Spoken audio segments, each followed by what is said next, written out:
বরাকের রাজনীতিতে কি সৌজন্যের আকাল, দাদাগিরি বনাম উন্নয়ন? পয়েন্ট ব্ল্যাঙ্ক, জনসেবা নাকি জমিদারি? ভোটের লড়াইয়ে ধমক আর চমক। উন্নয়ন কি নেতার ব্যক্তিগত দয়া? বরাকের মাটিতে বিভাজনের রাজনীতির বিচার। ব্যক্তিগত আক্রমণ আর হুমকির রাজনীতি কোন পথে যাচ্ছে বরাক উপত্যকা? ভোট না দিলে কাজ হবে না, গণতন্ত্রে এমন রক্তচক্ষু কি মেনে নেবেন জনতা? নমস্কার, আপনারা দেখছেন ঈশান বাংলা পয়েন্ট ব্ল্যাঙ্ক, গল্প নয় শুধু সত্য। বরাক উপত্যকার রাজনীতি মানেই একসময় ছিল পাণ্ডিত্য, যুক্তি আর পারস্পরিক সৌজন্যের এক অনন্য মেলবন্ধন। কিন্তু আজ সেই চেনা মাটিতে দাঁড়িয়ে আমাদের কি সেই পুরনো ঐতিহ্য নিয়ে গর্ব করার জায়গা অবশিষ্ট আছে? উদারবন থেকে শুরু করে বরাক উপত্যকার বিভিন্ন প্রান্তে আজ যে ধরনের রাজনৈতিক ভাষা ও আচরণ আমরা লক্ষ্য করছি, তা কি আদৌ সুস্থ গণতন্ত্রের পরিচয় দেয়? আজকের পয়েন্ট ব্ল্যাঙ্কে আমাদের সরাসরি প্রশ্ন, বরাকের রাজনীতি কি জনসভা থেকে বিচ্যুত হয়ে সস্তা দাদাগিরি আর ব্যক্তিগত আক্রমণের আখড়ায় পরিণত হচ্ছে?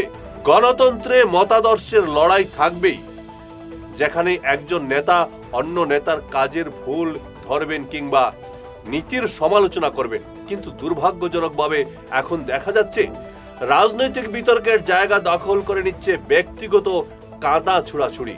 যখন জনসভাগুলোতে উন্নয়নের খতিয়ানের বদলে একে অপরের ব্যক্তিগত জীবন বা তুচ্ছ বিষয় নিয়ে কুরুচিকর মন্তব্য প্রদান হয়ে ওঠে, তখন সাধারণ মানুষের মৌলিক সমস্যাগুলো আড়ালে চলে যায়।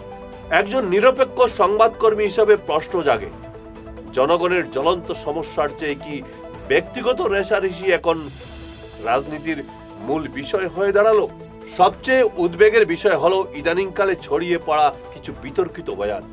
বিভিন্ন প্রান্ত থেকে শোনা যাচ্ছে অমুক জায়গার ভোট লাগবে না, কিংবা যারা ভোট দেবেন না তাদের কাজ হবে না।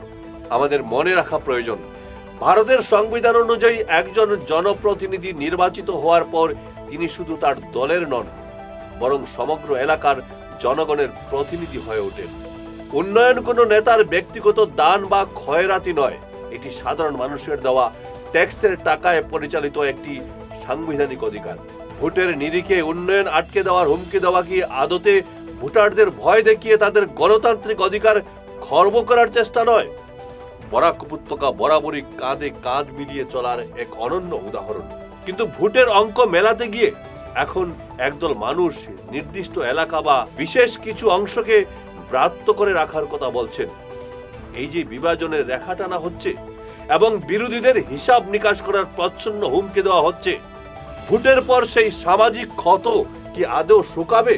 সমাজকে এভাবে খণ্ড বিখণ্ড করে দেওয়ার প্রচেষ্টা কি আমাদের ভবিষ্যৎ প্রজন্মের জন্য এক অশান্ত পরিবেশ তৈরি করছে না?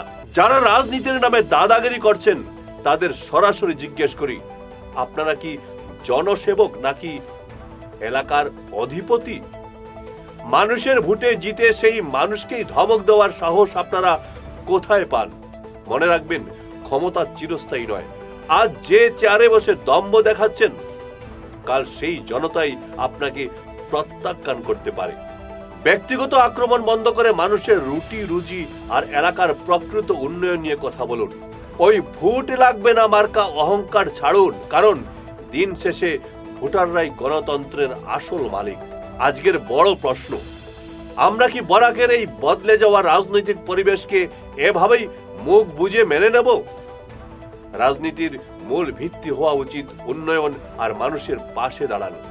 হুমকি, ধমক বা ব্যক্তিগত আক্রমণ করে সাময়িক প্রতিপত্তি পাওয়া যেতে পারে, কিন্তু মানুষের মনে স্থায়ী জায়গা করা যায় না।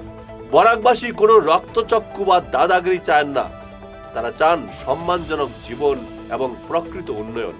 সময় এসেছে এই সুস্থ গণতান্ত্রিক পরিবেশ ফিরিয়ে আনার জন্য সোচ্চার হওয়ার, কারণ গণতন্ত্রে শেষ কথা জনতাই বলে। দেখতে থাকুন ঈশান বাংলা পয়েন্ট ব্ল্যাঙ্ক। নমস্কার।